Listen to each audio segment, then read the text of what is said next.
শুরু হচ্ছে। ওকে,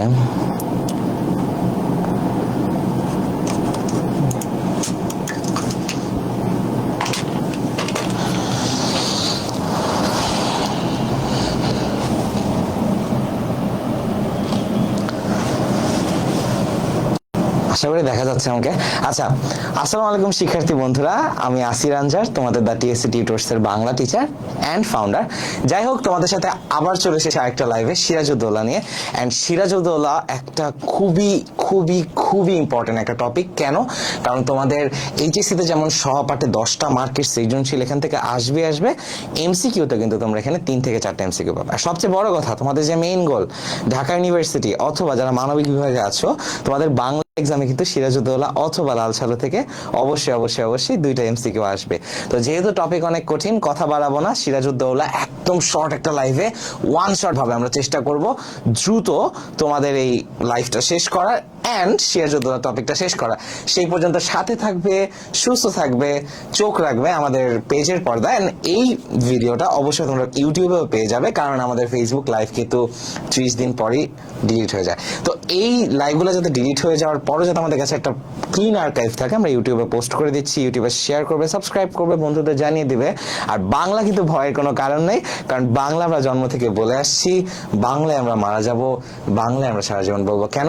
কারণ বাংলা আমাদের মায়ের ভাষা। যাই হোক, বাংলা নিয়ে কথা বলা বাদ দিই। এই বাংলা না, আমরা কথা বলবো আরেকটা বাংলা নিয়ে। বলো তো কোন বাংলা? আমি আশা করি তোমরা ধরতে পেরেছো। আমরা বাংলা নিয়ে কথা বলবো, আমাদের বাংলা, বিহার, উড়িষ্যা, আমাদের এই টোটাল পূর্ব এবং পশ্চিমবঙ্গের সেই সময়টা নিয়ে কথা বলবো, সেই উত্তাল সময়টা নিয়ে কথা বলবো যখন বাংলার পাওয়ার কার হাতে যাবে এটা নিয়ে সবাই অনেক বেশি টেন্স ছিল। কথা বাড়াবো না, সিরাজউদ্দৌলা লিখেছেন সিকান্দার আবু জাফর।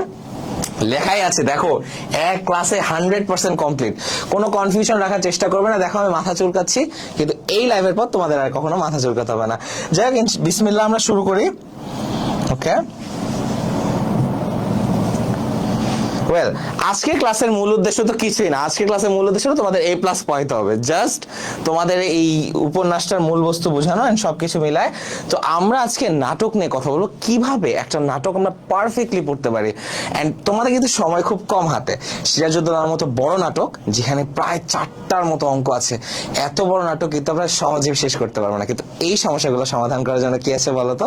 তোমাদের শুরুতে সিরাজউদ্দৌলা নাটকের তোমাদের যে ক্যারেক্টার যারা আছে, সেই ক্যারেক্টার পরিচিতিটা আছে। ক্যারেক্টার পরিচিতি সিরাজউদ্দৌলা সম্পর্কে, ঘসটি বেগম সম্পর্কে, মীর জাফর সম্পর্কে, সিরাজউদ্দৌলার যে নানা ভাই ছিল আলীবর্দী খান, তার সম্পর্কে সব তথ্য যদি তোমরা জেনে যাও, খুব সহজে কিন্তু তোমরা পেয়ে যাবে তোমাদের সিরাজউদ্দৌলার মেইন জিনিসটা। তো কথা বাড়াই না, আমরা আনন্দের মাঝখানে শিখবো। আমরা শিখবো সোয়াগের সাথে। এন্ড আমাদের দ্য টিএসসি টিউটরস এর মূল মন্ত্র এটাই, অ্যাটলিস্ট বাংলার মূল মন্ত্র এটাই, আমরা শিখবো আমরা সোয়াগের সাথে। যাই হোক, আমরা দেখি এখানে কি বলেছে। সিরাজউদ্দৌলা একটি ঐতিহাসিক ট্র্যাজেডি ঘটানো নাটক, এটা নিয়ে এখন কথা বলা হবে। Okay, so let me search for it. Okay,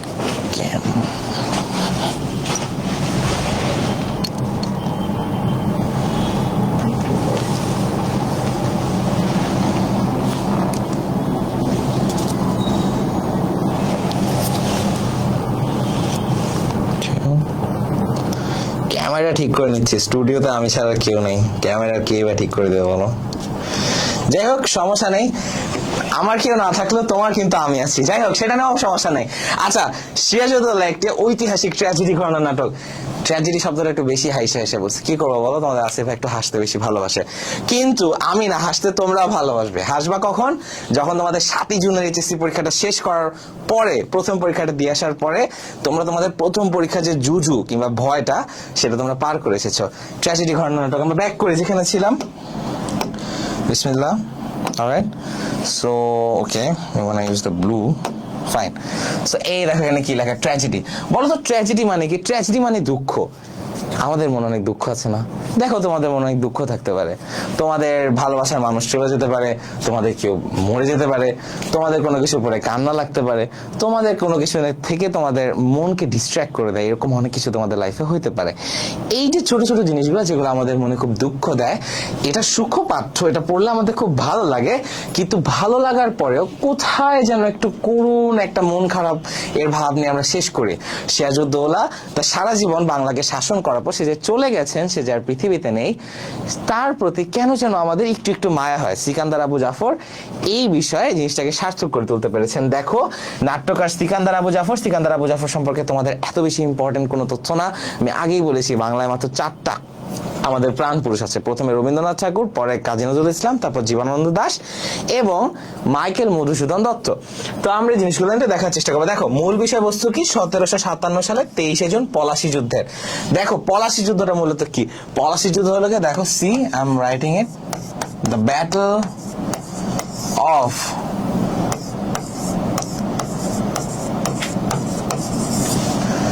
Plassey. ব্রিটিশরা এটাকে প্লাসি বলতো, পলাশীকে। পলাশীর আমবাগানে এই যে ভয়াবহ যুদ্ধটা হয়েছিল, সিরাজউদ্দৌলা এবং লর্ড ক্লাইভের নিয়ন্ত্রণাধীন ব্রিটিশ বাহিনীর মধ্যে। এই যুদ্ধটার গল্প নিয়ে 1757 সালের 23শে জুন একটা মর্মান্তিক যুদ্ধের মাধ্যমে, বিশ্বাসঘাতকতা, ট্রেচারি এন্ড সবকিছুর মাধ্যমে যে যুদ্ধটা শেষ হয়, এবং শেষের পরে যে আমাদের পক্ষে ভালো কোনো ফলাফল এটা নিয়ে আসে না। যদিও পলাশী যুদ্ধের ভালো এবং খারাপ দুই ধরনেরই আমাদের একটা ইফেক্ট আমরা দেখতে পাই বাংলার উপরে। যেমন দেখা গেল যে ভালো কি কি হয়েছে। প্রথম কথা হলো মোনার্ক সিস্টেমের পতন ঘটে। এখন দেখো, মোনার্ক সিস্টেমের পতনটা কি? এই যে রাজারা আসতো, সিরাজউদ্দৌলাকে তোমার মনে হয় আদৌ বাংলা বলতে পারতো? সে কিন্তু ভাইয়া বাংলা বলতে পারতো না। এই যে তারা বাইরের দেশ থেকে এসেছে, দেশকে শাসন করার চেষ্টা করছে। সিরাজউদ্দৌলা খুবই জনবিচ্ছিন্ন একজন শাসক ছিল, এর প্রমাণ আমরা দেখতে পাবো তোমাদের সহপাঠ বইটা খুললে। কেন? কারণ তার লাইফটা শুধু মহল, তার সেনাপতি এবং এর মানুষের মাঝখানে। কিন্তু যখন যুদ্ধটা শেষ হয়, সে যখন ফাইনালি তার জনগণের কাছে গিয়ে বলে যে আমি যুদ্ধটা হেরে যাচ্ছি, আমাকে তোমরা সহায়তা করো, আমাকে সেনাবাহিনী দাও, কেউ তার জন্য একবারও ফিরে চায়নি। তার মানে সে একজন জনবিচ্ছিন্ন শাসক ছিল। যদিও তাকে বলা হচ্ছে বাংলার শেষ স্বাধীন নবাব, কিন্তু বাংলার শেষ স্বাধীন নবাব কিন্তু আমাদের বাংলার মানুষের পক্ষে ছিলেন না। এই মানুষটা এতটা কাওয়ার্ড ছিলেন, বাংলার পিঠে যদি সবচেয়ে বড় ছুরি কেউ মেরে থাকে, সেই ছুরিটা মেরেছেন সিরাজউদ্দৌলা স্বয়ং। এবার সিরাজউদ্দৌলা নাটকে তাকে যতই হিরো প্রমাণ করা হোক না কেন, সে কিন্তু আসলে হিরো না ভাইয়া, সে কিন্তু #1 ভিলেন।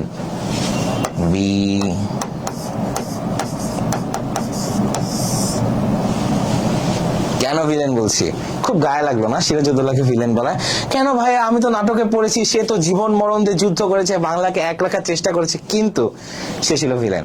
যতই বাংলা সেকেন্ড পেপারে তোমাদের ভালো করে প্রমাণ করার চেষ্টা হোক না কেন, সিরাজউদ্দৌলা একজন মদখোর ছিলেন। সে সরাসরি নেশাগ্রস্ত একজন মানুষ ছিলেন, এবং তার নৈতিকতা বিষয়ে প্রচন্ড পরিমাণে প্রবলেম ছিল।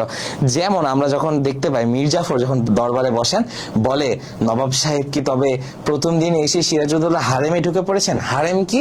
হারেম হলো সেই রকম একটা ঘর বা একটা মহল সিস্টেমের জায়গা, যেখানে রাষ্ট্রের বা রাজ্যের সবচেয়ে সুন্দর নারীদেরকে তুলে নিয়ে আসা হয় এবং এদেরকে ওখানে রাখা হয়, এবং রাজারা যখন তাদের ভালো লাগে তখন তারা সেখানে গিয়ে ফুর্তি করেন। সোজা কথা, সিরাজউদ্দৌলা সেরকম একজন মানুষ ছিলেন। এর প্রমাণ আমরা পাই মির্জাফরের দরবারে আরোহণের দিনে। এবং এরপর আমরা আরেকটা জিনিস শুনতে পাবো, সেটা কি? সেটা দেখতে পাবো তার সুরাপানের নেশা। এই সুরাপানের নেশাটা নিয়ে তার সম্পর্কে এই পুরো নাটকটাতে বলা হয়েছে। সিকান্দার আবু জাফর যতই চান না কেন, আমরা কখনোই জিনিসটা অস্বীকার করতে পারবো না যে সিরাজউদ্দৌলা একজন ভালো মানুষ ছিলেন না। এবং আমি আরেকটা জিনিস বলতে চাবো, সে একটা কাওয়ার্ড ছিলেন, পৃথিবীর সবচেয়ে ভীতু এবং কাপুরুষ। তুমি একটা জিনিস বুঝো, পলাশী যুদ্ধের দিন তার ট্রেঞ্চটা কোথায় ছিল, তার মহলটা কোথায় ছিল? সবচেয়ে পিছনে। তার সামনে কে ছিল? তার সামনে মোহনলাল ছিল, তার সামনে মদনলাল ছিল, তার সামনে নৌবে সিং হাজারি ছিল, তার সামনে বদরে আলী খান ছিল, তার সামনে মির্জাফর ছিল, তার সামনে সিনফ্রে ছিল। এতগুলা মানুষ তার সামনে ছিল। একটা রাজা, একটা জিনিস কল্পনা করার চেষ্টা করো, লাইফ কিন্তু গেম অফ চেস না, সোজা কথায়। ইনফ্যাক্ট যখন যুদ্ধের সময়, তখন তো আরো চেস না। দেখো, আমরা একটা জিনিস কল্পনা করি, আমরা যখন সিনেমায় দেখি যে বাহুবলী সিনেমা যেরকম আমরা দেখি, যখন যুদ্ধ লাগতেছিল, শিবগামী মহলের উপর থেকে দূর থেকে বসে এমনি দূরবীন করতেছিল, and Bahubali was fighting, right? এখানে কি the true spirit of king is ready to lead a battle. আমার কথা হইলো গিয়ে সিরাজউদ্দৌলা একবার যুদ্ধক্ষেত্রে পা দেন নাই। সবচেয়ে মজার ব্যাপার কি জানো, সিরাজউদ্দৌলা টুলের উপর দাঁড়ায় দেখতেছিলেন সে কি হেরে গেছেন নাকি হেরে যান নাই। আর সবচেয়ে ফানি ব্যাপার কি জানো, যখন লাস্টে তার সেনাপতি মারা যায়, যখন সিনফ্রে এসে বলেন যে the bravest soldier is dead, তখন সে হতবিহ্বল হয়ে যায় এবং সে বলে তোমরা যুদ্ধে যাও, আমি পিছনে আছি, এবং সে পায়চারি করতে থাকেন। তার মানে তার যুদ্ধে যাওয়ার মতো সাহস ছিল না। এই মানুষটাকে যখন মেরে ফেলা হয়, তাকে মুর্শিদাবাদ শহরের মাঝখান দিয়ে হাতির পিঠে উঠায় ছেঁচড়াইতে পুরো শহরে নিয়ে যাওয়া হয়, এবং ইংরেজরা গুটি কয়েক মানুষরা দাঁড়ায় দাঁড়ায় দেখেছিল সিরাজউদ্দৌলাকে এই অপমান করার দৃশ্য। সে যখন পাগল প্রায় হয়ে পলাশীর বাগান থেকে পালিয়ে এসে বাংলার মাটিতে এসে উপস্থিত হয়েছেন, তখনও একজন জনগণ তার পক্ষে আসতে পারেনি। ইভেন তার নিজের শ্বশুর ইরিচ খা পর্যন্ত সিরাজউদ্দৌলাকে মানতে পারেনি। এই ঘসিটি বেগমকে আমরা যে ভিলেন মনে করি, একটা জিনিস জানো, শওকত জং যে কখনো এই ঘসিটি বেগমের ছেলে ছিল না। শওকত জং ছিলেন ঘসিটি বেগমের লাভার। ঘসিটি বেগমের দুইজন লাভার ছিলেন, একজন ছিলেন হোসেন খাকুলি আর আরেকজন ছিলেন শওকত জং। দুইজনের সাথে তার ইন্টিমেট সম্পর্ক ছিল, কারণ ঘসিটি বেগমের যে স্বামী ছিলেন নওয়াজিস খান, তিনি শারীরিকভাবে অক্ষম ছিলেন, এই জন্য ঘসিটি বেগম নিঃসন্তান ছিলেন। এই চলাকালীন সময় সেনাপতি হোসেন কুলি খায়ের সাথে তার খুব ভালো সম্পর্ক হয়ে যায়, এবং যেহেতু সিরাজউদ্দৌলা নবাব ছিলেন এবং সিরাজউদ্দৌলার খালামণির চারিত্রিক দোষের ব্যাপারটা মহলে ধীরে ধীরে ছড়িয়ে যাচ্ছিল, সিরাজউদ্দৌলা তার প্রেমিককে হত্যা করেন, হোসেন কুলি খাকে মেরে ফেলেন। ইভেন শওকত জংকেও তিনি রেহাই দেন নাই, মারেন নাই, কিন্তু সে ভালো করে ক্যাপচার করে ফেলার ব্যবস্থা করেন। এবং ঘসিটি বেগমের তার লাইফে যে সুরাপান, তার যে নাচনেওয়ালিদের নিয়ে এসে নৃত্য, এই জিনিসগুলো সব অফ করে দেন, কারণ তিনি সরাসরি মহল পলিটিক্স এর মধ্যে তিনি বন্দী হয়ে যান। এবং ঘসিটি বেগম চাচ্ছিলেন যে সামহাও যদি শওকত জং ক্ষমতায় বসতে পারেন, তাহলে ঘসিটি বেগম মুক্তি পাবেন। আমি শুরুতে এই পার্টটা বলে নিচ্ছি যে সিরাজউদ্দৌলা অ্যাকচুয়ালি ভালো ছিলেন না। এরপর আমরা অ্যাকচুয়ালি নাটকে কি লেখা আছে সেসব জিনিস নিয়ে আলোচনা করার চেষ্টা করবো। তাকে বিশাল বড় বীর বলা হয়েছে। I don't no wire the term বীর কামস ফ্রম, যেখানে সেনাপতি এসেই বলে যে নবাব আপনার ঘোড়া প্রস্তুত আছে, কারণ সেনাপতি নিজেও জানতো ভাই এ তো পালাই হয়ে যাবে। যাই হোক, অনেক কথা বলে ফেলেছি, ভালো লাগবে কিনা জানি না, তোমরা লাইভ দেখছো কিনা দ্রুত কমেন্ট করো, শেয়ার করে দাও, ছড়িয়ে দাও তোমার বন্ধুদের কাছে, আর চেষ্টা করবো আমাদের প্রেক্ষাপট নিয়ে কথা বলার। দেখো, বাংলার শেষ স্বাধীন নবাবের বিরুদ্ধে দেশীয় বৈদেশিক ষড়যন্ত্র এবং দেশপ্রেমের মহিমা। দেখো, দেশীয় বৈদেশিক ষড়যন্ত্র যে হয়েছিল, এটা আমি আসলে মিথ্যা কথা বলবো না।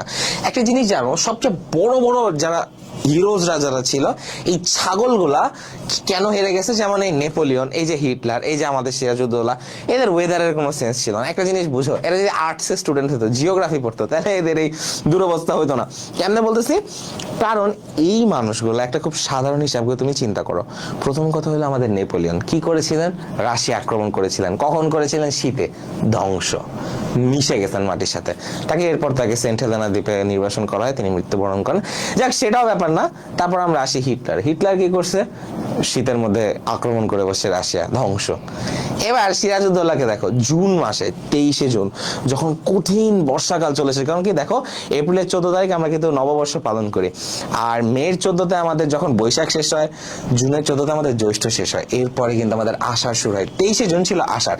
আর এখনের মধ্যে কিন্তু বিশ্রী আষাঢ় না, তখন কিন্তু মাঠ ভরে ভরে ফসল হতো, প্রচুর পরিমাণে বৃষ্টি হতো, কারণ আমাদের ন্যাচারাল সময় গাছ বেশি ছিল, নদী বেশি ছিল, প্রাকৃতিক সম্ভার বেশি ছিল। 23শে জুনে কঠিন বৃষ্টির একদিনে ক্লাইভ জানতে পারেন নবাবের 53টা কামান, ক্লাইভের মাত্র 12টা।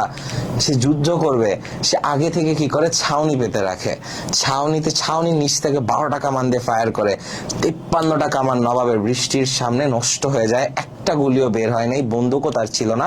মাত্র 3000 মানুষ মিলে 50,000-এর বিশাল বাহিনীকে হারিয়ে বসে।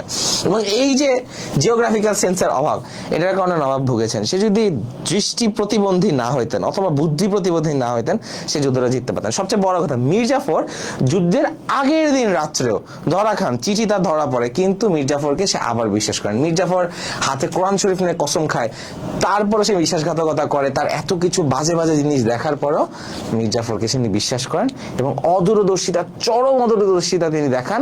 তিনি 23 বছর বয়সে নবাব হয়েছিলেন, 1756 সালে মৃত্যুবরণ করেন। 57 সালে মাত্র 24 বছর বয়সে সে যখন মৃত্যুবরণ করে, তাকে 1 গ্লাস পানি আর 2 রাকাত নামাজ পড়ার সুযোগ দেওয়া হয়নি। যাই হোক, মানুষরা অদূরদর্শী ছিলেন, অদূরদর্শী মানুষের একমাত্র পরিণতি মৃত্যু। পুরো কাহিনীর আবর্তন সিরাজউদ্দৌলাকে কেন্দ্র করে ট্রু। সিরাজ কেবল একজন ব্যক্তি নন, বাংলা স্বাধীনতার শেষ প্রতীকের নাম। টু বি অনেস্ট, এটা কিন্তু সত্যি কথা। দেখো, বাংলা স্বাধীনতা বললে কি আদৌ এটা বাংলা স্বাধীনতা? নবাব তিনি কিন্তু ছিলেন বেঙ্গলের, কিন্তু তার রেজিমেন্টটা কার আন্ডারে ছিল? তার এই অঞ্চলটা ছিল দিল্লির আন্ডারে। যাই সেটাও ব্যাপার না, দিল্লির আন্ডারে থাকতেই পারে, কারণ যেহেতু 1757 সালের কথা বলতেছি, আজকে থেকে I don't know what, maybe 300 years বা 270 ইয়ার্সের একটা বিশাল সময়ের গ্যাপ তখন ক্ষমতা ছিল। তো তখন অবশ্য আমরা একই ছিলাম, বাট তখন দিল্লির আন্ডার থেকে আমরা শাসন হতাম। এটাই আমাদের বাংলা, বিহার, উড়িষ্যার হিস্ট্রি। ওই জায়গায় যে বসছে, সেটা আগ্রায় হোক, সেটা দিল্লিতে হোক, সেটা মুঘল হোক, সেটা আফগানি হোক, সেটা কররানি শাসন হোক, সেটা খিলজি বংশ হোক, যেই আসুক না কেন, সবাই এসেছেন এখানে সেম সিস্টেমে। যাই হোক, সেখানে আমরা কথা না বাড়াই। অলরাইট, নামকরণ যথার্থ, কারণ সিরাজউদ্দৌলা নিয়ে কথা বলা হয়েছে। আসলে মুছে ফেলি তোমাদের বোর্ডটা, যেটা সবচেয়ে বেশি ইম্পর্টেন্ট। আজকে বোর্ডটা একটু ল্যাগ করতেছে, কেন করতেছে আমি বুঝতেছি না, টু বি অনেস্ট। যেহেতু যাই হোক, ল্যাগ করুক, প্রবলেম নেই। অলরাইট, লেখক পরিচিতি। যাই হোক, তোমরা কিন্তু সিকান্দার আবু জাফরকে চিনো না, এই জিনিসটা তোমরা দেখতে পারো। সিকান্দার আবু জাফরের চেহারাটা খুব সুন্দর করে দেখা যাচ্ছে। যাই হোক, সেটা ব্যাপার না। আমরা দেখি আমরা কি এখন পর্যন্ত রেসপন্স পেয়েছি কিনা। রেসপন্স পাইনি, তবে এই জিনিসটা নিয়ে মন খারাপ করছি না। রেসপন্স পাই অথবা না পাই, ভালোবাসা তো দিয়ে যাবো। শেয়ার করে দাও তোমরা যেখানে যেখানে আছো। তোমরা ফেসবুক প্রোফাইলে শেয়ার করে দাও, গ্রুপে শেয়ার করে দাও, এবং সুযোগ করে দাও মানুষকে আমাদের লাইভটা দেখার জন্য। আমি শেয়ার করে দিচ্ছি বিভিন্ন গ্রুপে। তোমরা যেখানে আছো অবশ্যই অবশ্যই অবশ্যই সাথে থাকো, পাশে থাকো টিএসসি টিউটরসে। আমি শেয়ার করে দিচ্ছি আমার মেইন প্রোফাইল থেকে। Alright, let me share it for you. যত মানুষের কাছে পৌঁছাবো তোমাদের, আমাদের যে ফ্রি এডুকেশনের মিশনটা পৌঁছে দাও বেশি মানুষের কাছ থেকে। আমরা আমাদের পকেটের টাকা থেকে 1 লক্ষ টাকা 1.5 লক্ষ টাকা দিচ্ছি পাস করতে চাই না। আমরা চাই একটা সাস্টেইনেবল, লো কস্টিং, একটা ভালো এডুকেশন ইকোসিস্টেম, যেখানে তোমাদের টপ নচ এডুকেটর ভাইয়েরা পড়াবেন, তোমাদের দেওয়ার চেষ্টা করবেন ইনসাইটস, বাংলাদেশে কি চলতেছে, কখন চলতেছে, অ্যাডমিশনে ভালো করার মেইন উপায়। Even you get to learn from the fighters they fought before. So যাই হোক, আমরা শেয়ার করে দিচ্ছি আমরা বিভিন্ন ওয়ালে, প্রোগ্রামে, যেখানে যেখানে যে আছো অবশ্যই অবশ্যই শেয়ার করে দাও। পাশে থাকো, সাথে থাকো, লাইক করো, কমেন্ট করো, শেয়ার করো, সাবস্ক্রাইব করো, whatever you want to do it for us. and আমি তো তোমাদের আগেই বলেছি দেখা হচ্ছে টিএসসি তে, রাইট? সো দেখা তো টিএসসি তে হবেই, কিন্তু এর আগে বলছি যে শেয়ার দিস লাইভ, আমি নক করে দিচ্ছি, share this live or join now. Alright, share করে দিয়েছি তোমাদের। এর মধ্যে যারা আমাদের অ্যাডমিশন ডিটেইলস গুলো দেখতে চাও, লাইভ কিন্তু ধীরে ধীরে আগাচ্ছে, কমেন্ট করো ফর্ম শব্দটা FORM, জাস্ট কমেন্ট ইট। অলরাইট, কমেন্ট করো ফর্ম কমেন্ট করলে তোমাদের কাছে তোমাদের সমস্ত ডিটেইলস গুলো চলে যাবে আমাদের অ্যাডমিশনে। যাই হোক, ফর্ম লিখে দিয়েছি। সিকান্দার আবু জাফর সম্পর্কে জেনে আমরা এখন মোটামুটি সময় নষ্ট করব না, আমরা এগিয়ে যাব। Alright,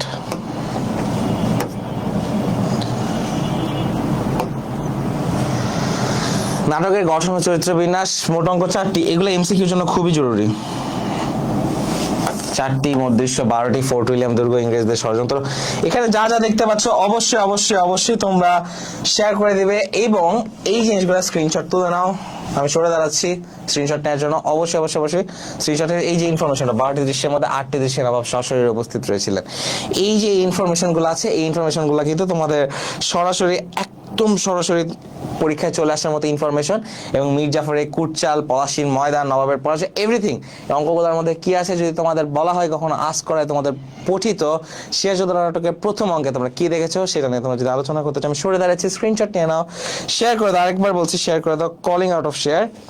okay, calling out for shares. By the way, তোমাদের ইংলিশ টিচার হলো জাইন আপু, বুঝছো, আমার চেয়ে অনেক ভালো ইংলিশ পারে। তো আশা করি এসে আমি কি লাইভে ভুলভাল ইংলিশ বলি সে এসে সলভ করে দেবে তোমাদের, সেটাও বড় ব্যাপার না। আমরা চেষ্টা করবো যে তোমাদের সাথে থাকার।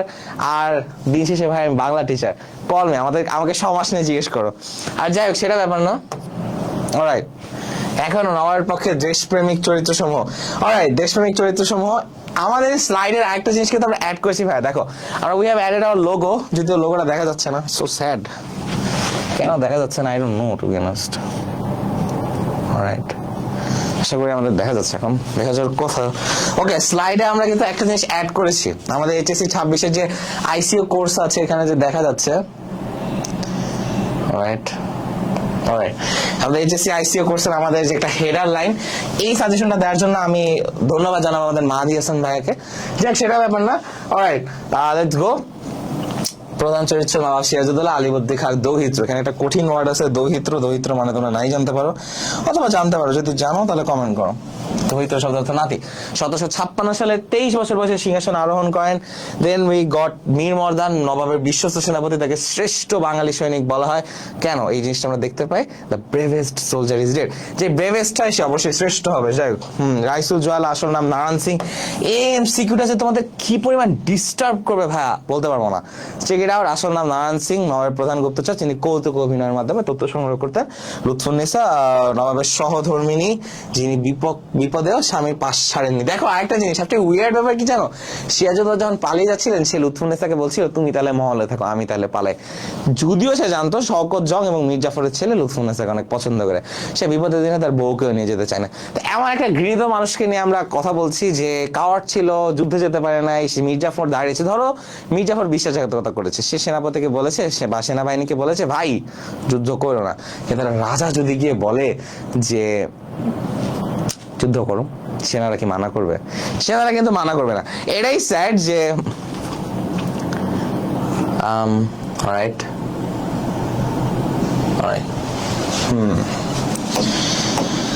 সিরাজের পক্ষে কেউ থাকলো না, দিন শেষে আমিও থাকলাম না। বাকি টিচাররা কত ইনথুজিয়াজম দিয়ে সেনাপতি এন্ড সিরাজ নিয়ে গল্প করে, আমি সেটা করতেছি না, কারণ I want to let you know whatever. আমি চাই তোমরা জানো যে সিরাজউদ্দৌলাটা অনেক বেশি ইম্পর্টেন্ট এন্ড সিরাজউদ্দৌলার অ্যাকচুয়াল হিস্ট্রি। তো ব্যাপার না, ব্লুপার্স গুলো শেয়ার করে দাও, স্ক্রিন রেকর্ড করো, ভাইরাল করে দাও, প্যারা নাই। যাই হোক, আমরা আগাই। অলরাইট, কসিদে বেগম, বড় খাল আসল নাম মেহেরুন্নেসা, সিরাজের পতনের প্রধান রূপকার। নেপথ্য one of the most important রূপকার। যাক, মীর জাফর আসল নাম জাফর আলী খান, চরম বিশ্বাসঘাতক। এন্ড দেন তিনি বলতেছেন যে দৌলত পূজারী। এই যে এএমসি গুলা ভাই আমি সরে দাঁড়াচ্ছি, স্ক্রিনশট গুলা নিয়ে নাও দয়া করে, পিছাচ্ছি, ওয়েট, স্ক্রিনশট গুলা নিয়ে নাও অবশ্যই। একটা তোমাদের জন্য ছেড়ে দিলাম, আর একটা হলো ফর দিস, স্ক্রিনশট গুলা নিয়ে নাও অবশ্যই, এটা রিডিং করবা। অলরাইট, ওকে।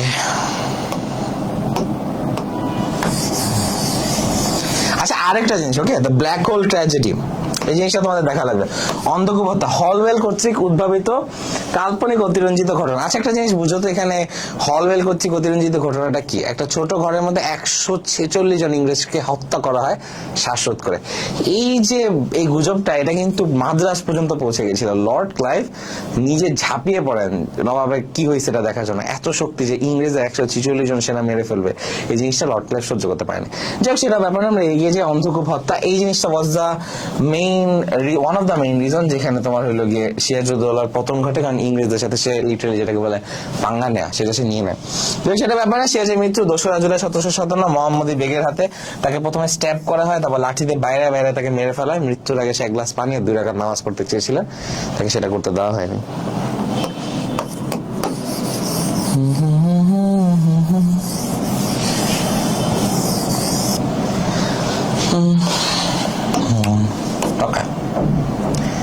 ও মাই গড, সিরাজউদ্দৌলার তথ্য, এগুলো সব অ্যাডমিশন রিলেটেড স্লাইডস। তো আমরা চাচ্ছি যে তোমরা একটা বেস্ট ইকোসিস্টেমের মধ্যে প্রবেশ করো, যেখানে তোমাদের শুধু এইচএসসি না, অ্যাডমিশন হয়ে যায়। পাশাপাশি এমসিকিউ একটা জিনিস ভাবো, আমি তোমাদের আগে বলেছিলাম না যে 24টা এমসিকিউ ঠিক না করলে যদি 22টা এমসিকিউ কোনোভাবে ঠিক হয়ে যায়, সেখানে তোমাদের কি প্রবলেম হবে? কোন একটা সিকিউতে তোমাদের 10 অথবা 2টা সিকিউতে 9 পাওয়া লাগবে।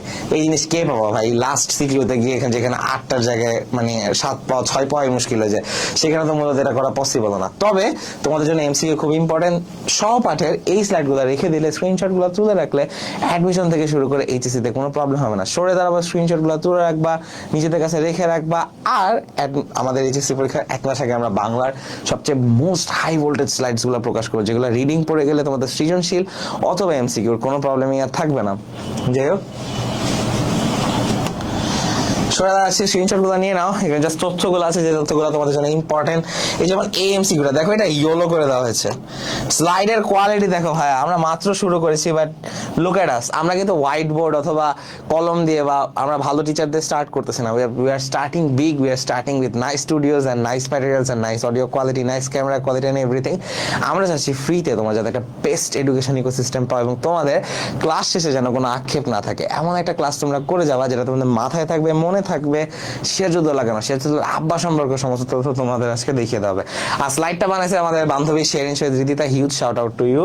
আচ্ছা যাক, যেমন তুমি কোয়ালিটি দেখো, যেমন ভগবান গুলোকে এখানে ইয়েলো করা হয়েছে, যেটা ইম্পর্টেন্ট। সো স্লাইডের quality was extraordinary, thank you again বান্ধবী। আচ্ছা যাই হোক, আমরা আগাই। আচ্ছা, আরেকটা জিনিস দেখো, এরকম ইম্পর্টেন্ট একটা জিনিস আমরা দেখতে পাচ্ছি, রাইট? পলাশির যুদ্ধে নবাবের সৈন্য গোলাবারুদ বেশি থাকলেও মীর জাফরের নিষ্ক্রিয়তার কারণে পরাজয় ঘটে। আচ্ছা, আমাকে একটা জিনিস বুঝায় বলতো, মীর জাফর দাঁড়ায় ছিল, এই জন্য কি সিরাজউদ্দৌলা পাচ্ছিল না? সিরাজউদ্দৌলা কিন্তু গিয়ে সহজেই সেনাবাহিনীকে জানাতে পারতো যে ভাই তুমি একটু যুদ্ধ করো, আমি হেরে যাচ্ছি।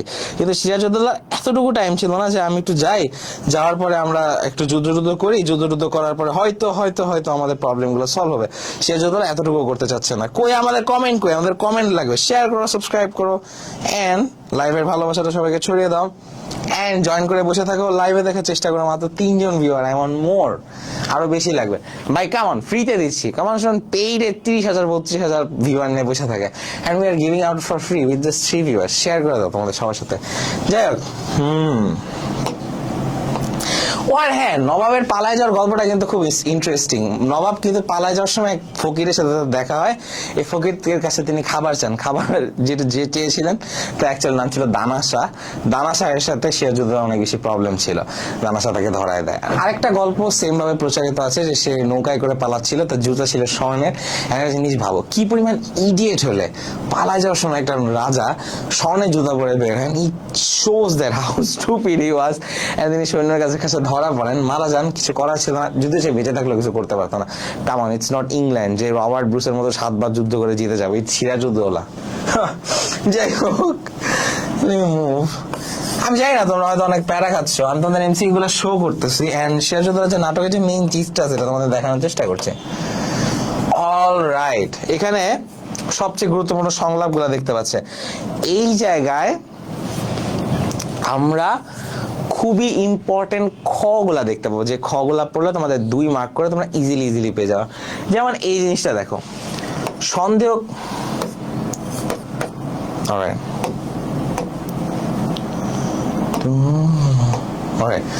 সন্দেহ করাটা বুদ্ধিমানের কাজ, কিন্তু বেশি সন্দেহ বুদ্ধি ঘুলিয়ে যেতে পারে। সিরাজউদ্দৌলা যে এই জিনিসটা বলেছিলেন, সিরাজউদ্দৌলা কিন্তু সহজেই একটা জিনিস মিস করে গিয়েছিলেন, সন্দেহ করাটা বুদ্ধিমানের কাজ না বলেছেন। সমস্যাটা কি জানো? সমস্যাটা হলো তিনি সন্দেহই করেন নাই, সন্দেহ করে বসেছিলেন। সন্দেহের পর মানুষ ইমপ্লিমেন্টেশন করে। There is this thing that they try to find out যে অ্যাকচুয়ালি হোয়াটস রং, কিন্তু সেটা ওইটাই করে নাই। করার পরে তার বুদ্ধি ঘুলায় যেতে পারে, সে বলছে, অথচ সন্দেহ করার পর এফেক্ট না নেওয়ার কারণে তার বুদ্ধি অটোমেটিক্যালি গুলায় গেছিল। অলরাইট, নিচে বাঙালি কাপুরুষ নয়, বাঙালি কাপুরুষ নয় কখন বলেছিল? যখন ফোর্ট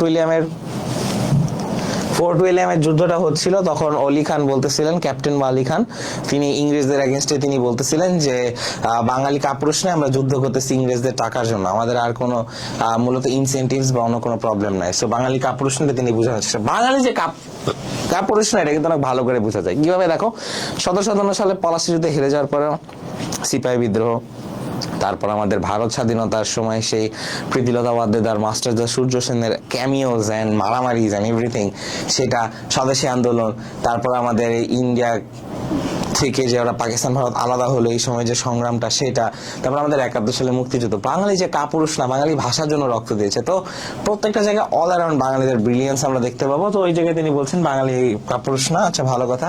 দৌলত আমার কাছে এটা বোঝার জন্য তেমন কিছু ভালো লাগে। উমিচাঁদকে টাকা দিয়ে যে কিনে ফেলা যাবে জিনিসটা জাস্ট প্রকাশ করার চেষ্টা করা হয়েছে।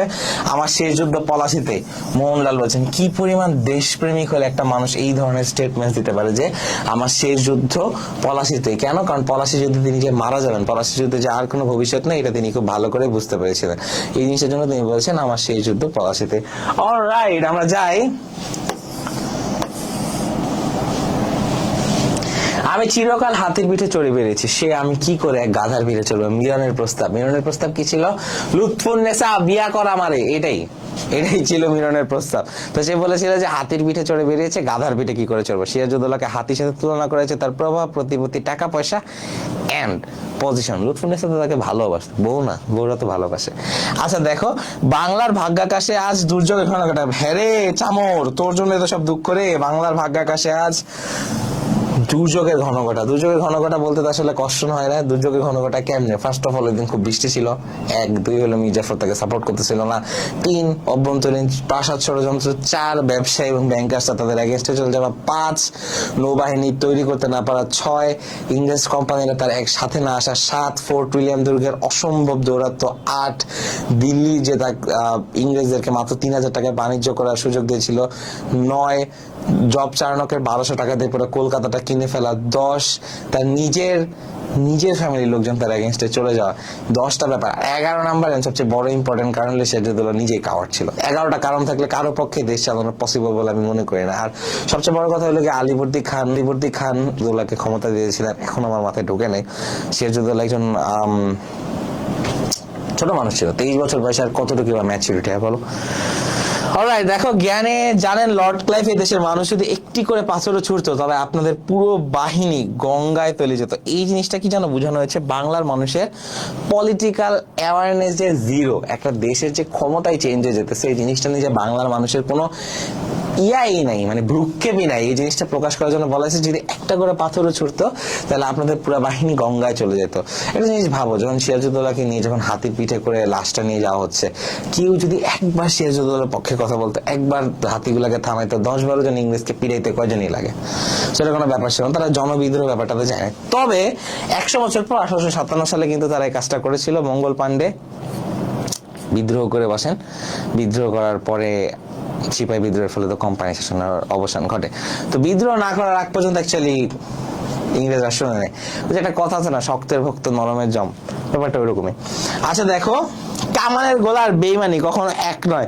আচ্ছা এই লাইনটা না, কামানের গোলার বেইমানি কখনো এক নয়, কারণ বেইমানি করলে তোমার হইলো গিয়ে এক জিনিস অন্যদিকে চলে যেতে পারে, কিন্তু এটা কামানের গোলা, যেদিকে তুমি মারবা সেদিকে যাবে। সোজা কথা, ট্রাস্ট ওয়ার্দিনেস এগেইনস্ট যেখানে কোনো ট্রাস্ট নেই। সো বেইমানি এদিক ওদিক থেকে হইতে পারে, বাট কামানের গোলা তুমি যেদিকে মারবা সেদিকে যাবে, পুরোটা দোষ হবে তোমার নিজের, কারণ কামানের গোলার কথা তুমি নিজেই মারছো। অলরাইট, ফরাসি প্রান্তরে যা হয়েছে তা যুদ্ধ না, এটা একটি প্রহসন। সাফরে বলছে, একটা মানুষ ফ্রান্স থেকে আসছে, সে বলতেছে আমার যুদ্ধ, আমি যুদ্ধ করছি ফ্রান্সের শত্রুদের এগেনস্টে। এই বোধ এবং বুদ্ধিটা সাফরের ছিল, কিন্তু সিরাজউদ্দৌলা ছিল না। তার নিজের দেশকে বাইরের দেশ থেকে লোকজন এসে সহযোগিতা করেছে, কিন্তু সে কুলায় উঠতে পারে নাই। দুঃখজনক, লজ্জাজনক, কিছু তোর বলার নেই। কেন প্রহসন, এটাও তো বোঝার আছে। রাজা যায় নাই যুদ্ধে, মির্জাফর করছে বিশ্বাসঘাতকতা, এই যে কি যুদ্ধ নাকি প্রহসন, এটা তো বুঝে যাচ্ছে।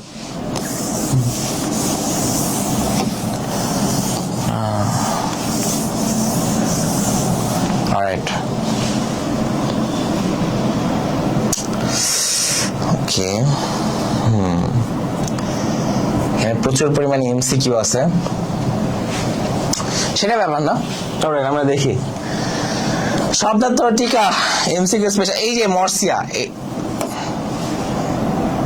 ওকে, মর্সিয়া শোকসূচক গান বা শোকসঙ্গীত, এই জিনিসটা এটা খুব ইম্পর্টেন্ট। নজরানা খুবই ইম্পর্টেন্ট, উৎকোচ খুবই ইম্পর্টেন্ট। মসনদ তোমরা পারবা, সেটা কোনো সমস্যা নেই। বেনিয়াজা তো পারবা, হুকুম নামা, ফরমান, এই জিনিসটা খুবই ইম্পর্টেন্ট। এই যে 4টা শব্দার্থ তো ভাইয়া মুখস্থ করে দেওয়ার কিছু নেই। আজকে আমরা সিরাজউদ্দৌলার পাশাপাশি বাংলায় কেন এস করা লাগে সেই জিনিসটা বলবো, আর সিরাজউদ্দৌলা কিভাবে সৃজনশীলের সবচেয়ে টপ নচ মার্কস পাবো সেটা নিয়ে আমি আলোচনা করবো। লিখে দিব তোমাদের সৃজনশীলের সেই প্যাটার্নটা, যেটা সিরাজউদ্দৌলার সবগুলোতে তোমাদের কপি পেস্ট করা লাগবে। এন্ড এখানে অনেকগুলো এমসিকিউ দেওয়া আছে যেগুলো অনেক ইম্পর্টেন্ট। এমসিকিউ গুলা যদি তোমরা ঠিক করে পড়ো তাহলে তোমাদের অবশ্যই তোমাদের সমস্ত সমস্যার সমাধান হয়ে যাবে।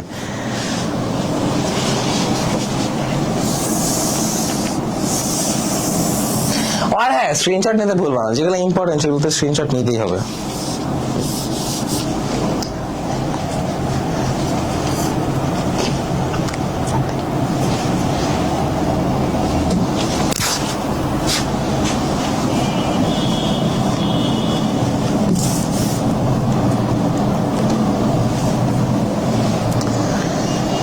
ওকে, সিরাজউদ্দৌলা নাটকের প্রথম অঙ্কের প্রথম দৃশ্যটির স্থান কোথায়?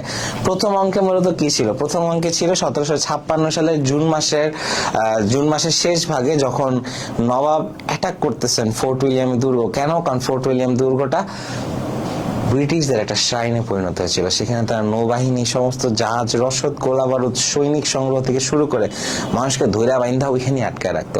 এন্ড এই যে আমাদের এই প্রথম অঙ্কের প্রথম দৃশ্যটা, সেখানে সিরাজউদ্দৌলার ডমিনেন্স দেখায় শুরু হয়, এবং এরপর থেকে ইংরেজরা চেষ্টা করা শুরু করে যে কিভাবে সিরাজউদ্দৌলাকে লাথি মেরে উড়াই দিয়ে ওরা নিজেরাই ক্ষমতায় বসতে পারে। এখন একটা জিনিস বুঝো, সিরাজউদ্দৌলা নাটকে কিন্তু শুধুমাত্র সিরাজউদ্দৌলার সময়টাকে আমরা প্রাধান্য দিব না। আজকে আমরা একটা অলরাউন্ড জিনিস শেখার চেষ্টা করব। পলাশী যুদ্ধের অ্যাকচুয়ালি কি হয়েছিল, কেন হয়েছিল, শেষ হওয়ার পর কি হয়েছিল, বাংলার আর কি কেউ কোনো ট্রাই করেছিল, কি করে নাই, এন্ড কোম্পানি ক্ষমতায় আসার পর এই শালারা কি করছিল, এই জিনিসটা আমরা দেখার চেষ্টা করবো। অলরাইট, দেখো সিরাজউদ্দৌলা নাটকে প্রথম অঙ্কের প্রথম দৃশ্যটির স্থান কোথায়? এই প্রথম দৃশ্যটির স্থান হলো গিয়ে ফোর্ট উইলিয়াম দুর্গতে। কারণ ফোর্ট উইলিয়াম দুর্গতে ওরা যুদ্ধ করতেছিল। ফোর্ট উইলিয়াম দুর্গতে যখন তাদের কামানে গোলামের উড়াই দিচ্ছিল, ইংরেজরা বিভিন্ন দিকে পালায় যাচ্ছিল, সবকিছু হচ্ছিল, সেই সময় এটা নিয়ে কথা বলা হয়েছিল, এবং বলা হয়েছে যে ফোর্ট উইলিয়াম দুর্গে ইংরেজদের প্রথম এই দৃশ্যটা নিয়ে আলোচনা করা হয়েছে। অলরাইট, আমরা দেখার চেষ্টা করি।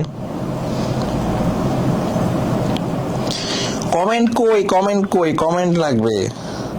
ট্রেন চলেছে কিন্তু কমেন্ট তো নেই। নাজির আহমেদ, হ্যালো। আসির ভাই, আপনার শার্টটা অনেক সুন্দর। বড় ভাই, আমার কাহিনী স্টুডেন্টদের বলবেন না? হ্যাঁ বলবো তো, বিগ ফ্যান স্যার, এমসিকিউ কোশ্চেনে ভালো করতে হবে। দাদা ইশরার আহমেদ, কমেন্ট তো ভালোই করছো, কমেন্টের চেহারা কথা দেখি না তো। ভালো তো, কি খবর? হ্যাঁ ভালো আছি। হোয়াটসঅ্যাপে নক দিয়েছিলাম, দেখলাম না ভাইয়া। দেখি তো, শোনো, আজকে আমার পরীক্ষা ছিল, সবকিছু নিয়ে ভালোই বিজি, এন্ড আমি তোমাদের সবাইকে শাউট আউট দিতে পারছি না, এই জন্য আমি খুবই সরি। এন্ড ক্লাস নিচ্ছি। আর নাজির, ইশরার, যারা যারা আছো লাইভে যোগদান করেছো, কমেন্ট করেছো, শেয়ার করেছো, ছড়িয়ে দিয়েছো, তোমাদেরকে অসংখ্য ধন্যবাদ। আমি অ্যাকচুয়ালি দেখতে পারতেছি না আজকে কমেন্টটা, কি যেন একটা টেকনোলজিক্যাল গ্লিচ হয়েছে, আমি দেখি। অলরাইট, সাদিকা কাজী অর্থী, আসসালামু আলাইকুম। ওয়ালাইকুম আসসালাম। অর্থী, পড়াশোনা করো, বুঝছো? এই যে অর্থী কিন্তু এইচএসসি 26-এর স্টুডেন্ট, ও কিন্তু আমার সরাসরি শিক্ষার্থী। ওকে, সে কিন্তু এখন পড়াশোনা করতেছে। দেখতেছি কারেন্ট অ্যাফেয়ার্স 4 দেখতে খুবই মজা লাগতেছে, যে না ঠিক আছে, ক্লাস অ্যাকচুয়ালি মানুষজন করে, দেখতে ভালোই লাগে। অলরাইট, মুস্তাকিম আছি, কি রে মামা? হ্যাঁ ভালো আছি, খুবই ভালো আছে। যে মোহাম্মদ বেগ কত টাকার বিনিময়ে সিরাজকে হত্যা করতে রাজি হয়েছিল? মাত্র 10,000 টাকা, অ্যাডভান্স এন্ড সবকিছু মিলায়। সিরাজউদ্দৌলা নাটকের অঙ্ক সংখ্যা কত? শুরুতে এমসিকিউতে তোমাদেরকে আমি জানিয়ে দিয়েছি, সিরাজউদ্দৌলা নাটকে অঙ্ক সংখ্যা 4। রাইসুল জোয়ালা চরিত্রের মধ্যে নাট্যকার কি বিষয়ে অবতারণা করেছেন? রাইসুল জোয়ালার মধ্যে মূলত হাস্যরস। দেখো একটা জিনিস, রাইসুল জোয়ালা কিন্তু একটা ছদ্মনাম। রাইসুল জোয়ালার যে মেইন ব্যাপারটা ছিল, ক্যাপ্টেন কিন্তু ভালো পড়ায়। আচ্ছা, ভালো কথা, মুস্তাকিম ইবনে আনিস একটা ভালো কথা মনে করেছে। 19 যখন আমি ঢাকা এক্সটেনশন মডেল কলেজে ছিলাম, তখন আমি ফার্স্ট ক্যাপ্টেন ছিলাম। তোরা বলছে ক্যাপ্টেন কিন্তু ভালো পারে। ভাই, ক্যাপ্টেন পড়ায় না, ক্যাপ্টেন আজকে অনেক কিছু করছে। ক্যাপ্টেন আজকে পলিটিক্যাল একটা সবাই গিয়েছিল, ক্যাপ্টেন আজকে আমার নর্ডেম কলেজে একটা চেস ফেস্ট গেছিল, সেখানেও গেছিল। ক্যাপ্টেন আজকে ক্লাস নিতেছে, এন্ড ক্যাপ্টেনের স্টুডেন্টের কালকে পরীক্ষা, যদিও ক্যাপ্টেন সেগুলো দাগাই দিয়ে আসছে। স্টুডেন্টের কি হবে দোয়া করে দিলাম। আমার আরেকটা স্টুডেন্ট আছে অর্ঘ, তার জন্য দোয়া করে দিলাম, সে যাতে কালকে ভালো করে। আচ্ছা দেখো তো, রাইসুল জোয়ালার চরিত্রে হাস্যরস। রাইসুল জোয়ালার মেইন নামটা কি ছিল? অলরাইট, এদিক থেকে একটু বেশি অ্যারো মারা লাগবে। তার মেইন নাম ছিল, হ্যান্ড রাইটিংটা ঠিক করতে হবে, তাহলে স্টুডেন্টরা আমাকে কিছুদিন পরে সে দিবে না ধোলাই। আচ্ছা, সেটা ব্যাপার না। সিরাজউদ্দৌলা নাটকে ওয়ালি খানের বাঙালি কাপুরুষের সংলাপে প্রকাশ পেয়েছে এই মূলত এখানে কি জানো, সাজাত্যবোধ। কেন জানো? যে ইংরেজ বিদ্বেষ, দেশপ্রেম, বীরত্ব দুটার একটাও না। কেন বলতো? কারণ যখন এই জায়গায় ইয়ারা বলতেছিল যে যুদ্ধ করো, বাঙালিরা কাপুরুষের মতো থেমে থেকো না, জিনিসটা যখন বলা হচ্ছিল, তখন সিরাজউদ্দৌলা নাটকে ওয়ালি খানের এই সাজাত্যবোধ জেগে ওঠে, যে বাঙালিরা যে যুদ্ধ করতেছে জিনিসটা নিয়ে তার খুব খারাপ লাগে, যে তাকে সে কাপুরুষ বলতেছে, এটা কোনো কথা, এটা তো মানাই যাচ্ছে না। এই জিনিসটা নিয়ে কথা বলা হয়েছিল, যাক সেটা ব্যাপার না, মুছে দিচ্ছি।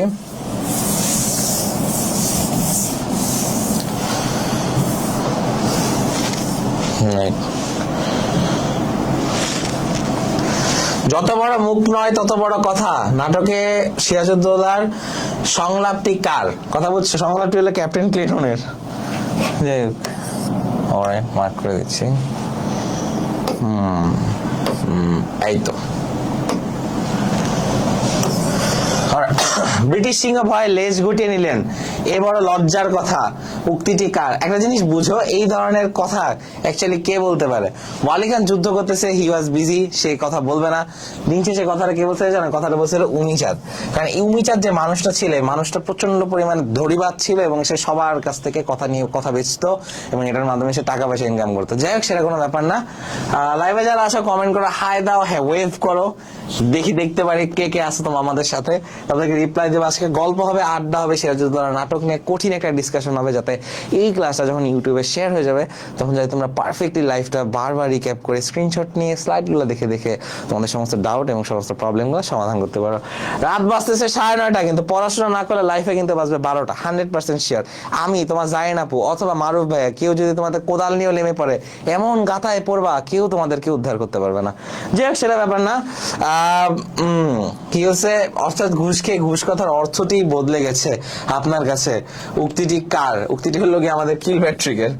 দৌলত আমার কাছে ভগবানের দাদা মশাই ছিল। এই জিনিসটা আমরা কোথায় দেখেছিলাম বলতো? এই যে দেখো, আমাদের বিখ্যাত উমিচাঁদ, সেখানে তিনি বলেছিলেন যে ভগবান আমার কাছে দাদা মশাইয়ের চেয়েও বড়। আমাদের সরাসরি তিনি কি বলেছেন, লিটারালি কি বলেছেন, দাদা মশাই। দাদা মশাই মানে কি? ভগবানেরও দাদু। কি পরিমাণ ইম্পর্টেন্ট তিনি বলছেন। দৌলত শব্দের অর্থ, সেই জিনিসটা নিয়ে আলোচনা করা হয়েছে। অল রাইট, সো আমরা উত্তরটা পেয়ে গেছি। দাঁড়াও খুঁজে পাই।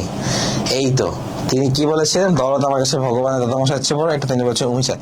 সিরাজউদ্দৌলাটাকে নবাবের আসল চিঠি গায়েব করে কোম্পানির কাছে নকল চিঠি পাঠাচ্ছে কে? এই একটা জিনিস বুঝো, রাইসুল জওয়ালা ছিল আসল চিঠি গায়েব করে। ওকে, এটা পাঠাচ্ছিলেন রাইসুল জওয়ালা। রাইসুল জওয়ালার আসল নাম ছিল নারায়ণ সিং। সে সরাসরি নবাবের একজন গুপ্তচর ছিলেন এবং তিনি চেষ্টা করতেছিলেন কিভাবে নবাবকে মুক্ত করা যায়, কিভাবে হেল্প করা যায়। কিন্তু এই রাইসুল জওয়ালা মানুষটাকে শেষমেশ ধরা পড়ে যান। এটা সেটা ব্যাপার না। এবং এই ধরনের কোনো চরিত্র কি টু বি অনেস্ট ছিল কিনা সিরাজউদ্দৌলা মেইন পলাশিতে কিন্তু আমরা পাই না। দ্য ব্যাটল অফ প্লাসির ক্লাইভের বই পড়লো, আমি তেমন একটা উল্টায় দেখতে পারি না টু বি অনেস্ট। যেরকম আগাই স্লাইড কিন্তু তোমাদের দিয়ে দেওয়া হবে ভাইয়া। এক্সামের 1 মাস আগে ধুমায় স্লাইড পড়বা, ধুমায় দেখবা, দেখলে তোমাদের মনে হয় না তেমন কোনো প্রবলেম থাকবে। আচ্ছা, আমি রাজা মানিক চাঁদের কাছে চিঠি পাঠাচ্ছি, আপনি দুর্গ প্রাকারে সাদা নিশান উড়িয়ে দিন। দেখো, দুর্গ প্রাকারে সাদা নিশান উড়িয়ে দেন। সাদা নিশান কি? সাদা নিশান হলো গিয়ে আমাদের সাইন অফ সারেন্ডার, সোজা কথায়। সো আমরা যখন এটা জিনিসটাকে দেখার চেষ্টা করতেছি, সাদা নিশান মানে হলো সাইন অফ সারেন্ডার। এখানে যে যারা যুদ্ধ করতেছিল, যারা যখন সাদা পতাকা উঠিয়ে দেয়, এই সাদা পতাকাটাকে নির্দেশ করায় কেউ আত্মসমর্পণ করছে। তো জিনিসটা যখন বলা হয় যে রাজা মানিক চাঁদের কাছে চিঠি পাঠাচ্ছে, দেখো তো অপশনগুলো আমরা দেখি। মীর মর্দার সেনাপতি ছিল, সে কথাটা কখনোই বলবে না। হলওয়েল বলতে পারে। সিরাজ কেন বলবে? সিরাজ তো মানিক চাঁদের কাছে বলবে না যে ভাই আপনি এসে সারেন্ডার করেন। এটা উমিচাঁদের বলার একটা চান্স আছে, হলওয়েলের বলার চান্স আছে। হলওয়েল তো সারেন্ডার করবে না। তাইলে হলওয়েল বাদ, মীর মর্দান বাদ, সিরাজ বাদ। প্রসেস অফ এলিমিনেশনের মাধ্যমে অ্যান্সার হলো উমিচাঁদ। অলরাইট, চিঠিপত্র যত কম দেয়া যায় তত ভালো। কে জানে কোথায় সিরাজের গুপ্তচর ওত পেতে বসে আছে। এই জিনিসটা যখন বলা হয়, কার সংলাপ? এই সংলাপটা হলো কি, আচ্ছা দেখো একটা জিনিস বোঝার চেষ্টা করো। সিরাজের গুপ্তচর, সিরাজকে গোনে না। কি পরিমাণ পাওয়ার হোল্ড করলে তারা এই কথাটা বলতে পারে যে সিরাজের গুপ্তচর কোথায় যেন লুকিয়ে আছে। অলরাইট, সিরাজের গুপ্তচর ওত পেতে বসে আছে। কিন্তু এই ধরনের স্মার্ট টেকনিক্স একমাত্র মীর জাফরের মতো মানুষই দিতে পারেন। যে শওকত জঙ্গ আপনাদেরই ছেলে, সে নবাবের প্রকারান্তরে আপনারাই তো দেশের মালিক হয়ে বসবেন। এটা বলেছিলেন তার পাঠানো আম্মু ঘসেজি বেগম। তোমার নিজের হাতেই সিরাজউদ্দৌলাকে মারতে হবে, in your own interest. Alright, in your own interest কার উক্তি? যে সিরাজউদ্দৌলার মতো মানুষ মেরে ফেলার মতো কথা বলতে পারে, সে মানুষটা আর কখনো রাইসুল জওয়ালা অথবা মিরন হবে না। কারণ এখানে অলরেডি বলছে ইন ইওর ওন ইন্টারেস্ট। এই ধরনের ইংলিশ ওয়ার্ড ইউজ করলে অবশ্যই অপশনের মধ্যে তোমরা ইংলিশ কোনো একটা অপশন খুঁজে বের করবা যেখানে দেওয়া আছে ইন ইওর ওন ইন্টারেস্ট। তো তখন বলা হবে যে এটার উক্তিটা কি? এটার উক্তিটা দেওয়া হয়েছিল ক্লাইভ। কেন ক্লাইভ চাচ্ছিল একটা স্টেট অফ টেরর বানাইতে, যে সিরাজউদ্দৌলা মেরে ফেলাইছে, আমরা খুন কি যে আমাদের ও গুনতে যাবে। সো ওহো দাঁড়াও প্রবলেম টেকনোলজিক্যাল প্রবলেম।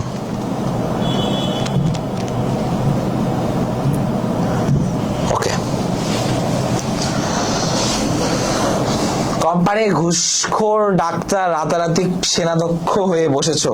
কোম্পানির ঘুষখোর ডাক্তার রাতারাতি সেনাধ্যক্ষ হয়ে বসেছে, এটা কার উক্তি? এটা মূলত উক্তি হলো কি আমাদের ইয়ার উক্তি, এটা কি বলে, সিরাজের উক্তি। ওকে, দাঁড়াও, আমাদের নোটটা নিয়ে আলোচনা করতে হবে। নোটে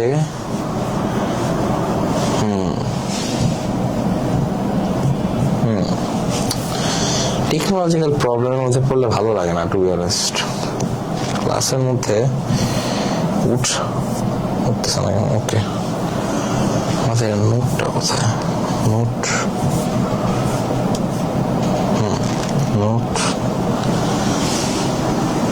ইম্পোর্ট প্রবলেম, একটু প্রবলেম পড়ে গেছি, আশা করি তোমার সাথেই থাকবে। পেন সিলেক্ট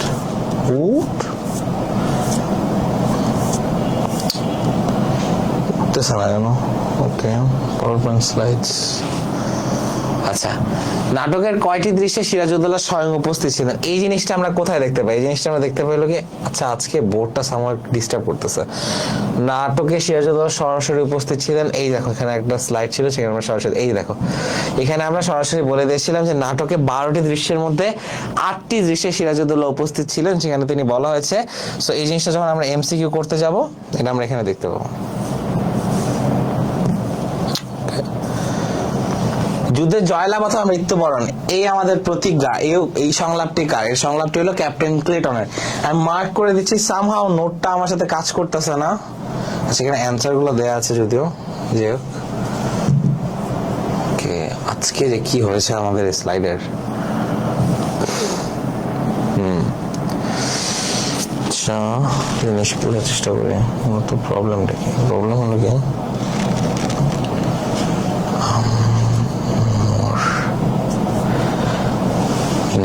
এই তো এখন আমাদের প্রবলেম ঠিক হয়ে গেছে, আলহামদুলিল্লাহ। ওকে, ঘুষ খেয়ে ঘুষের সিরাজউদ্দৌলা, ওকে পেয়েছি, রাইট। ওকে ওকে, সো কোম্পানি ঘুষখোর ডাক্তার রাজারাতি সেনাধ্যক্ষ বসেছে, এটা বলেছিলাম, এটা বলেছিল আমাদের সিরাজ। আমি জানি he is a dead horse, এই উক্তিটিকার। এই যে আরেকবার ইংলিশ ইউজ করা হচ্ছে, যখন ইংলিশ ইউজ করা হবে তখন কিন্তু সরাসরি বুঝতে পারবে কোনো ব্রিটিশের মুখ থেকে এই শব্দগুলো বের হয়েছে। এই শব্দচয়ন শুধুমাত্র যেহেতু ওদের এখান থেকে বেরোতে পারে, এখানে 2-3 জন আছে। ক্লেটন ছিল সেই যুদ্ধের সময় বাদ, উমিচাঁদ ইংলিশ বলবে না, বাদ। হলওয়েল ডাক্তার, সে ডেড হর্স নিয়ে কথা বলবে না, বলবে তাহলে ক্লাইভ। বোঝা যত দুর্বহ হোক না কেন, একাই বইবার চেষ্টা করবো। উক্তিটি কার? দেখো, একাই বইবার চেষ্টা করবো। এই ধরনের হিরোইক মার্কা স্টেটমেন্ট তুমি যতগুলা দেখবা, সবগুলা স্টেটমেন্ট তুমি সরাসরি পেয়ে যাবে আমাদের সিরাজউদ্দৌলা ব্রোর কাছ থেকে। সিরাজউদ্দৌলার পিতার নাম কি?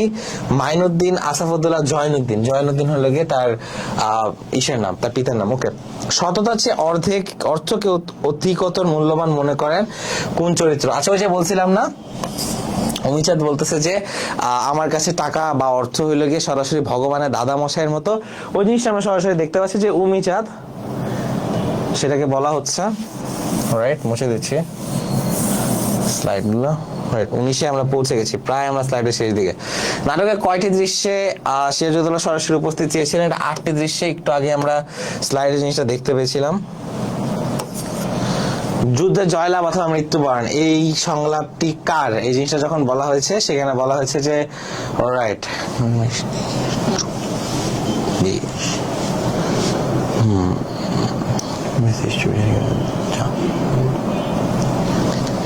ওকে ওকে, যদি জয়লাভ অথবা মৃত্যুবরণ আমাদের প্রতিজ্ঞা, এই জিনিস ও সংলাপটি কার? এটা ক্লেটনের। আরে কি রে, আজকে আমাদের স্লাইড এত প্রবলেম। এটা হলো ক্লেটনের, সেই আমাদের পুরাতন আমলে সিরাজউদ্দৌলা, যেটা আমরা দেখতে পাচ্ছিলাম আমাদের। অলরাইট, ভিক্টরি অর ডেথ, সবচেয়ে ফেমাস সংলাপ আমাদের প্রথম অঙ্কের প্রথম দৃশ্যে এটা আছে ক্লেটনের, ভিক্টরি অর ডেথ। এটা তিনি বাঙালি সৈনিকদের বলতেছিলেন যে যুদ্ধ করো প্রাণপণে বাঙালি বীর সৈনিকেরা, victory or death, victory or death, দুইবার বলছে। সেটা হলো ক্লেটন। কাপুরুষ বাঙালির কাছে যুদ্ধ বন্ধ হবে না, সেটা কে বলেছেন? এটা ক্যাপ্টেন জর্জ বলেছিলেন। নবাবের পদাতিক বাহিনী কোন রাস্তা দিয়ে এসেছেন? নবাবের পদাতিক বাহিনী এসেছেন দমদমের সরু রাস্তা দিয়ে।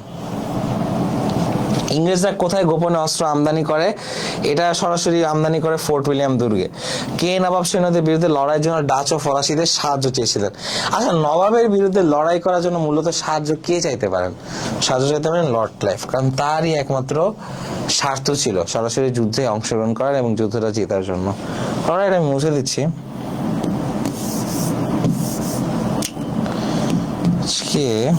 কি যে মরা মরছে কে জানে, বোর্ডের প্রবলেম নাই।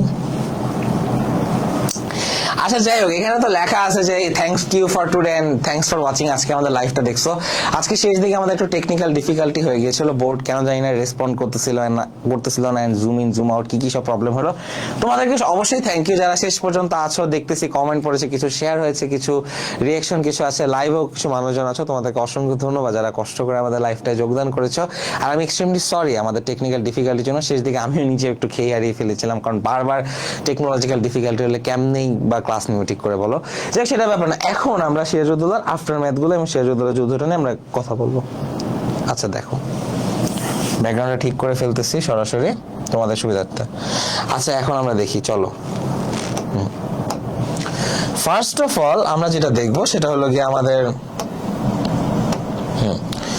প্রথমে আমরা দেখতে পাবো যে আমাদের সিরাজউদ্দৌলার নাটকের এটা 1757 সালে আমাদের সিরাজউদ্দৌলা যে যুদ্ধটা হয়েছিল বা পলাশী যুদ্ধ যেটা হয়েছিল সেটা স্টেজিংটা হয়েছিল এবং এই যুদ্ধটাতে তিনি হেরে গেছেন 1757 সালে 23 জুন। এটা হলো প্রথম আফটার ম্যাথ। এরপর সিরাজউদ্দৌলা হেরে যান, তাকে ভগবান গোলায় বন্দী করা হয়। সে 1758 সালে সে মৃত্যুবরণ করে, তাকে মোহাম্মদ বিবেক লাঠিতে পিটায় মেরে ফেলে। 1757 সালের পর এই সময়টা আমরা কি দেখতে পাই? আমরা দেখতে পাই নবাব হন মীর জাফর। তিনি সরাসরি নবাব এবং এত নির্লজ্জ মানুষ, তিনি বলেন যে আমাকে যদি লর্ড ক্লাইভ হাতে ধরে সিংহাসনে বসায় না দেয় আমি বসবই না। এই জিনিসটা তিনি তার কথায় তিনি বলেছেন, নাটকে তিনি বলেছেন। বোঝা যাচ্ছিল কি পরিমাণে সে নবাবদের প্রতি বা নবাব হওয়ার পরে সে ইংরেজদের প্রতি কি পরিমাণে আনুগত্য তিনি পোষণ করতেন। তারপরে মীর জাফরের পরে নবাব হিসেবে আমরা আরেকজনের নাম দেখতে পাই। আরেকজনের নাম ছিল আমরা মাত্র 12 বছর বয়স একটা ছেলেকে আমরা দেখতে পেয়েছিলাম, সিংহাসন দেখতে পেয়েছিলাম, তার নাম ছিল নাজিমউদ্দৌলা। কিন্তু আমরা ফাস্ট ফরওয়ার্ড করে এগিয়ে যাচ্ছি, এগিয়ে যেতে যেতে আমরা কি পড়বো? মাত্র এখান থেকে 7 বছর পর 1764 সাল আসে। 1764 সাল আসার পরে আমাদের ফেমাস বক্সারের যুদ্ধ হয়, যেখানে ঝাঁসি রানী লক্ষ্মীবাই থেকে শুরু করে সিরাজউদ্দৌলা বিভিন্ন যারা সঙ্গী ছিল সিরাজউদ্দৌলা মৃত্যুবরণ করার পরে তারা যুদ্ধ করার চেষ্টা করে, কিন্তু প্রত্যেককে সিরাজউদ্দৌলার নিজের বাহিনীর সাহায্যে হারিয়ে দেয় ইংরেজরা। এবং হারানোর পরে তারা সরাসরি 1765 সাল থেকে একদম গভর্নরের আন্ডারে নিয়ে চলে যায় এবং এই লর্ড ক্লাইভ একটা শাসন ব্যবস্থা প্রবর্তন করেন যেটার নাম ছিল দ্বৈত শাসন ব্যবস্থা। দ্বৈত শাসন কি? দ্বৈত শাসন ব্যবস্থা হলো গিয়ে একটা দেশ যখন তুমি চালাতে যাবে অবশ্যই তোমার অর্থ লাগবে। তখন আমি একটা জিনিস লিখি, ধরো দেশ চালানো ইকুয়ালস টু অর্থ প্লাস ক্ষমতা। তোমার দুইটা জিনিসই লাগবে। এখন এই অর্থটা চলে যাচ্ছিল কাদের কাছে? এই অর্থটা চলে যাচ্ছিল এদের কাছে। আর ক্ষমতাটা ছিল কার কাছে? ক্ষমতাটা ছিল নবাবের কাছে। একজনের কাছে ছিল সব টাকা পয়সা আর একজনের দেওয়া ছিল ক্ষমতা। আচ্ছা, তোমাকে আমি একটা কথা বলি, তোমাকে ধরো আমি লাখ লাখ টাকা দিলাম না, তোমাকে আমি বললাম তুমি আমার জন্য একটা বাইক কিনে নিয়ে আসো। এখন টাকা আমি রেখে দিলে তুমি কখনো আমার কাজটা করে দিতে পারবা না। নবাবের এই জিনিসটা, এই সরাসরি জিনিসটা ইংরেজদের আমাদের পুরো অর্থনৈতিক মেরুদণ্ডটাই ভেঙে দেয় তৎকালীন সময়। সেটা ছিল দ্বৈত শাসন ব্যবস্থা। এটা সবচেয়ে ডিট্রিমেন্টাল ব্যাপার ছিল। আরেকটা জিনিস ইংরেজরা প্রচলন করে যেটার নাম ছিল প্রচলন করার আগে একটা জিনিস দেখে নেই। 1770 সালে অথবা 1176 বঙ্গাব্দে একটা গ্রেট ফেমাইন হয়। ফেমাইন শব্দের অর্থ দুর্ভিক্ষ, এবং এটাতে 1/3 মানুষ মারা যায়। এবং আমরা কয়েকটা ছবি তোমার হইলো গিয়ে যদি দেখতে পারতাম খুব ভালো লাগতো। এখানে এত বাজে অবস্থা ছিল যে মানুষকে শিকার করে খাওয়া শুরু করেছিল, এত বিশ্রী ভাবে দুর্ভিক্ষ হয়েছিল এবং মানুষের ভাগ্য এত নিচের দিকে চলে গেছিল, কারণ একে হচ্ছিল না ঠিকঠাক করে বৃষ্টিপাত, আর বৃষ্টিপাত হলে এমন হয় বন্যা হচ্ছিল যে মানুষের কাছে সেই খাদ্যশস্য খাওয়ার মতো অ্যাবিলিটি ছিল না। এই জিনিসটা হওয়ার কারণে 76-এর মন্বন্তর হয়। এই জিনিসটার নাম ছিল 76-এর মন্বন্তর।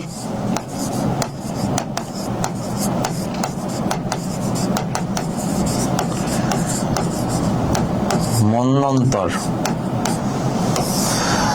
76 মন্বন্তর, 76 মন্বন্তর হয় বা এটাকে বলা হয় ফেমাইন। সো আমরা যখন এটা দেখবো, মুছে দিচ্ছি। এবার আমরা আরেকটা জিনিস নিয়ে কথা বলার চেষ্টা করবো। আরেকটা জিনিস আমাদের কি ছিল? আরেকটা জিনিস ছিল এটার পরপরে আমরা দেখতে পাবো 1793 সালে। তোমরা যে বহিপি নাটকটা দেখে পড়েছিল, তোমাদের মনে আছে? 1793 সালে আরেকটা জিনিস হয়, এটার নাম ছিল চিরস্থায়ী বন্দোবস্ত।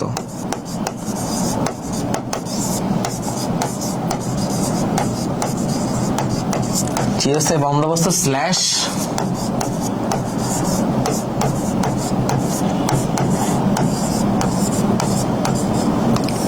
সূর্যাস্তায়ন। তো তোমাদের দুইটা জিনিসের চিরস্থায়ী বন্দোবস্ত স্ল্যাশ সূর্যাস্তায়ন, এই দুইটা বলতে কি বোঝানো হয়? এই দুইটা হওয়ার পর অ্যাকচুয়ালি কি হয়েছিল? এই দুইটা হওয়ার পরে জমিদারদেরকে একটা বিশাল ক্ষমতাবান শ্রেণী হিসেবে বাংলার মাটির মানুষের সাথে পরিচয় করায় দেওয়া হয়, এবং এই সরাসরি এদের যে ইনফ্লুয়েন্সটা 1793 সালের চিরস্থায়ী বন্দোবস্ত এবং সূর্যাস্তায়নের মাধ্যমে একটা নির্দিষ্ট 5 সাল অথবা 10 সাল বন্দোবস্ত করে দেওয়া হয়। এই পরিকল্পনার মাধ্যমে সরাসরি ভাবে জমিদারদের কাছে তাদের জমিটা এমনভাবে দিয়ে দেওয়া হয় এবং কৃষকদেরকে জোর করে করে নীল চাষে বাধ্য করা হয়, যে জিনিসটাকে আমরা আমাদেরই একটা রংপুর একটা বিভাগ আছে যেটার নাম হলো নীলফামারী বিভাগ। এই নীল চাষের জন্য বিখ্যাত এই বিভাগটা সরাসরি রংপুর বিভাগে ছিল। এবং আমাদের একটু 1 মিনিট জয়েন করছি তোমাদের।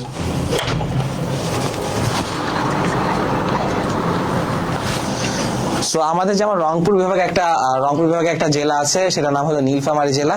তো সরাসরি নীল চাষের জন্য বিখ্যাত জেলা নীলফামারী। এবং নীলকুঠি সংক্রান্ত যে ব্যাপারগুলো আমরা সরাসরি কি দেখতে পাই? আমরা সরাসরি দেখতে পাই যে ইংরেজরা জোর করে করে আমাদের দিয়ে ক্যাশ ক্রপ উৎপন্ন করাচ্ছিল। আমি লিখে দিচ্ছি,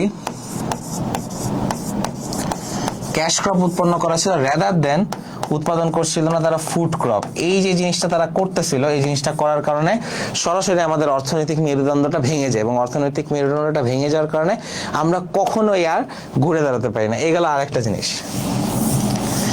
এরপর 1793 সাল থেকে সেম জিনিসটাই আমাদের বারবার চলতে থাকে আনটিল দেন 1857 কামস।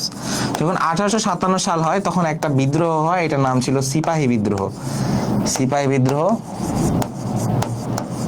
অথবা সেপয় ইনসার্জেন্স।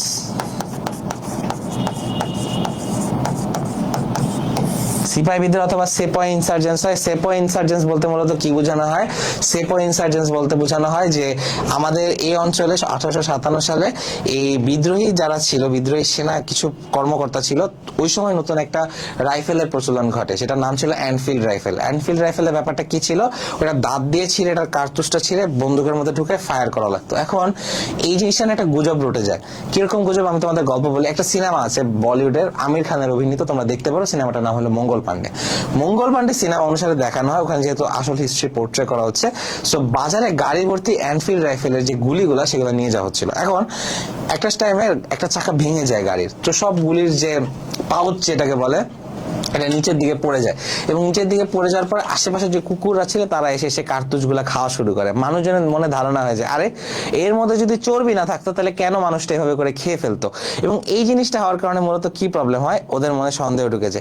এরপর ওরা বলে যে এর মধ্যে গরু ও শুকরের চর্বি আছে। এখন একটা জিনিস ভাবো তো, যেই দেশের মধ্যে হিন্দু এবং মুসলিম প্রধান আছে, ওখানে যদি তোমরা গিয়ে বলো এখানে গরু অথবা শুকরের চর্বি মাখানো একটা বন্দুক তোমরা মুখ দিয়ে ছিঁড়ে সেটা আবার বন্দুকে ঢুকে ফায়ার করবা ইংরেজদের জন্য, কেন ভাই তুমি কেন করবা? তখনই সিপাহী বিদ্রোহটা হয় এবং সরাসরি মহারানী ভিক্টোরিয়া তার কাছে ক্ষমতা যে পালাবদল সেটা হয়ে যায় এবং সরাসরি তিনি ক্ষমতা নিয়ে চলে যান। যাক, সিপাহী ইনসার্জেন্সির ব্যাপারটা তোমাদের সরাসরি ক্লিয়ার করে দিলাম। এই গেল আরেকটা। আর আরেকটা হওয়ার পর তো সরাসরি এরপর তো আমরা জানি যে 1947 সালে ভারত বিভাগ এবং থিংস লাইক দ্যাট। বাট ইংরেজ এসে কি সরাসরি আমাদের খুব ক্ষতি করেছিল? তাদেরকে আমাদের একদমই ভালো করেনি, করেছিল ভালো। 1864 সালে বুড়িগঙ্গার উপরে বাকল্যান্ড ব্রিজ বানিয়েছিল, তারা প্রথম টেলিগ্রাফ নিয়ে এসেছিল, রাস্তা বানিয়েছিল, ইভেন চুয়াডাঙ্গা দর্শনার্থের রেল লাইন এখন আমরা ইউজ করি। সো ব্রিটিশ এসে আমাদেরকে আধুনিক করেছিল, মুদ্রণ যন্ত্র প্রকাশ করেছিল। ইভেন একটা জিনিস দেখো, 1861 সালে তারা ঢাকা কলেজ পর্যন্ত প্রতিষ্ঠা করেছিল। যেমন দেখা গেল 1857 সালে সিপাহী বিদ্রোহটা হয়ে যায়, 1861-তে তারা ঢাকা কলেজটা প্রতিষ্ঠা করে দেয়। তার মানে তারা ক্ষমতা আসার পর এডুকেশনে জোর দিয়েছিল, তারা একটা শিক্ষিত মধ্যবিত্ত অনুগত শ্রেণী তৈরি করতে চেয়েছিল যারা তাদের হয়ে পরবর্তীতে ইংরেজি শিক্ষাকে সার্ভ করবে। কিন্তু এলাস তারা সেটা ঠিকঠাক করে করতে পারে না, ব্যাকফায়ার করে। স্টুডেন্টরাই তাদের এগেনস্টে আবার বিদ্রোহ করে তাদেরকে দেশ থেকে লাথি মেরে ভাগায় দেয়। যাক, এটা গেল।